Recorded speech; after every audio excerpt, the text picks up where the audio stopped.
We shouldn't be too surprised to hear that plants kill animals. Unwary creatures can find themselves in an upside-down world where what they normally eat eats them. Carnivorous plants have evolved elaborate traps, some with sticky fingers.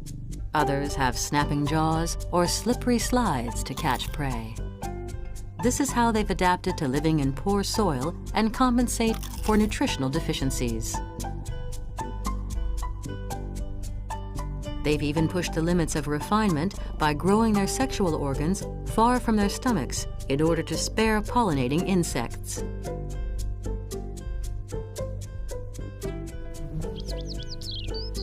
Jean-Jacques Labatte is a specialist in carnivorous plants.